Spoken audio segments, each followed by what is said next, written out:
The Hamilton Bulldogs stepped onto the turf here at AT&T Stadium with a mission to deliver the first state title in school history. Now they leave Arlington, hometown heroes, forever written in Hamilton lore. Good teams win, great teams cover. A 37.5-point margin for Texas heading into Sunday afternoon, but Bevo just smashes that. A 45-point win. But instead of a trip to the Cotton Bowl for the college football playoff quarterfinals, the Hurricanes keep the Aggies in Aggieland with a one-way ticket to the offseason. The saga with Florida transfer DJ Lagway started to feel like a summer fling, the classic will they, won't they. The Bears asked if things were serious, but Lagway just wouldn't commit to a long-term thing. Both sides went Instagram official over the weekend, putting any rumors of a Dave Aranda hot seat to bed. Addressing them head-on, Dave Aranda will be retained for the remainder of the 2025 season. Schulmeyer Arena shrouded in storylines on Saturday afternoon. The rivalry between Baylor and TCU kicking off Big 12 play with one of the top offensive efficiency teams and the top defensive efficiency teams. But the main storyline residing around the former NBA draft pick making his collegiate debut. Baseball season isn't just starting for players across Central Texas. Umpires are training too as they gear up for the season ahead. Play ball! But to end tonight's sportscast, I think I'm going to need some help. Reporting from Reesel and Coach Brown's class, this is Fox 44 Sports. Back to you! Couldn't have said it better myself. For tonight, that's sports.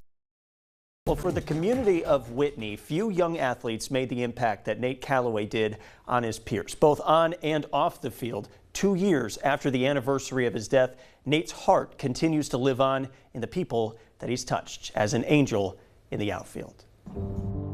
On a windy day at Whitney High School, inspiration stays rooted in the soil of Wildcat Stadium, grounded by their leader, Nate Calloway. He just loved baseball, had a passion for baseball. Stemming from a Whitney baseball team that put the Wildcats back on the map, winning back-to-back area championships for the first time in school history. I think that's how the beginning of a baseball program was formed here. So Nate's journey in that, I feel, was unique and special. Nate served as both parts of the Wildcats battery during that time, mowing down batters and gunning down runners with ease when Whitney needed him most. When you needed a big shot late in the game or a big hit late in the game in baseball, you know, Nate was your guy more often than not to get that done for the team. While Nate's impact may have won Golden Gloves on the field, his work off the field is what earned him respect around his community. He was okay with you not knowing that he was helping other people out. I think he even preferred it, kind of, to do things behind the scenes, so he wanted to keep this tough guy kind of mentality going. Waiting in the wings as a guardian angel for those that needed his help. He was a big underdog fan. He just had a heart for the underdog. He was in grade school and he came home, he was so upset. Someone had bullied a child that, you know, did not have the best shoes. And it upset him so bad. Anyway, to make a long story short, we found a way for that child to have a pair of shoes. He wanted to do things to help kids like that. Nate continued his impact into college at Texas A&M, making friends and once again becoming a fixture in the lives of those that needed him. But on one fateful night, fishing on Lake Whitney's waters, Whitney's guardian angel gained his wings far sooner than expected. That night, it was just complete and utter shock. The lights were on, but nobody was home with me. I was just kind of going through the motions. Just over 2 years ago, a boating accident late at night caused Calloway and the driver to be thrown from the boat, with Nate suffering life-threatening injuries. Did not know the extent that he was hurt, just knew that he had been care flighted. EMTs rushed Nate to Fort Worth with multiple fractures on the back of his skull that Monday, where he remained throughout the week. The doctors were hopeful, so we had all of this hope, and then it just got pulled out from under us. 2 years ago today, on Saturday, March 18th, 2023, Nate Calloway passed away from his injuries at the age of 20. I don't even think I cried that night, really. I was just in shock.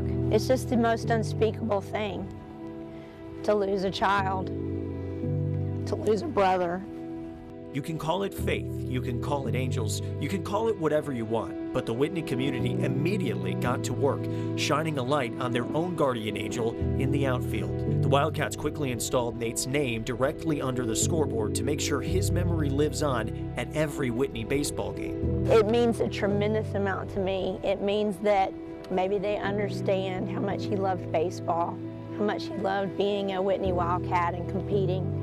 Trying to cope with the loss of her child, Misty took on the responsibility to continue her son's legacy off the field and in the community with an act of service he began in grade school. Working with the Whitney Church of Christ and the Whitney Food Bank filtering applications, Misty organized Nate's Shoe Fund, an organization that buys athletic shoes for applicants and families that otherwise couldn't afford them, with Nate's soul living on with the soles of each shoe. I think he was whispering to me. I just felt so at peace because that is exactly what Nate would have wanted. I remember when I heard about it, I was like, I've never thought about this, but this is the most Nate thing I've ever heard in my life. Like, of course this is how they decide to honor him. Like, it makes so much sense. A memory forever embedded in the Whitney community, with a legacy living on through the living, begging the question, do you believe in angels? I think you would say, I'm proud of you, Mama. Thank you. Well done. Keep going. Competition oftentimes brings out the best in athletes, and the Cameron family is a prime example of that. It's that competitive nature that's driven the Camerons to get where they are today, and with that will to win, the Camerons simply can't lose. The end result on the football field is often defined by either wins or losses. Obviously, we're all going to have bad days, but as long as you can try to just make the best of it, I believe you can get through anything. Baylor redshirt junior Josh Cameron has been on the receiving end of both, experiencing the highs of a Big 12 championship his freshman year, as well as the lows of a 3-9 season a year ago. Kind of whenever we reminisce and then think about that and just how we can apply that to this year, that's just my goal, just whatever I can do to help the team win. A winner's mentality instilled throughout the Cameron family. We're a competitive bunch, I'll put it like that.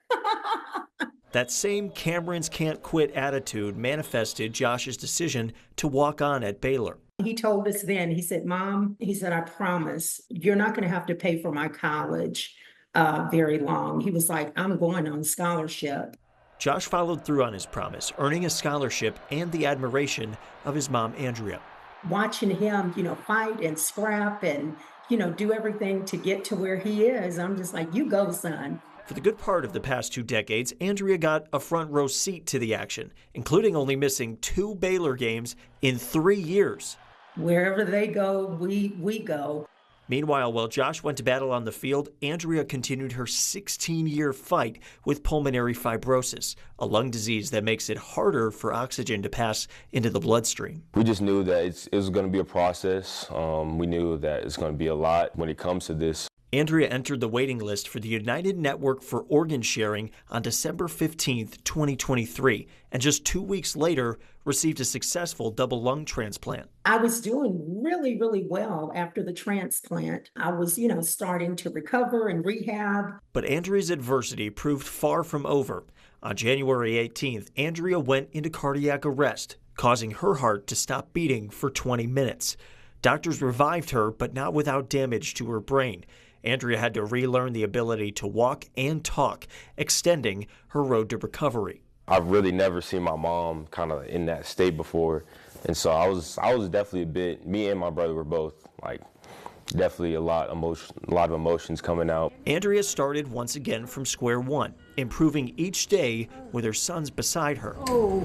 You got it, Bob. Oh.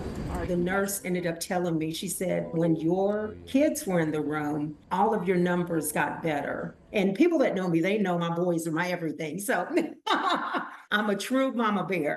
Now the Cameron Mama Bear and her cub compete in their own respective summer workouts, working toward the goal of being together for the start of the Baylor football season. I'll probably tear up a little bit, honestly. I feel like this is just going to be just even heavier because seeing her without any oxygen tanks or any things on her nose, I'm just going to look up. She's going to be there. It's going to be an awesome feeling, honestly. As the Camerons keep winning, both on the field and off of it. So I don't like to lose, so that's just the next big thing. I want to win, and we're going to win.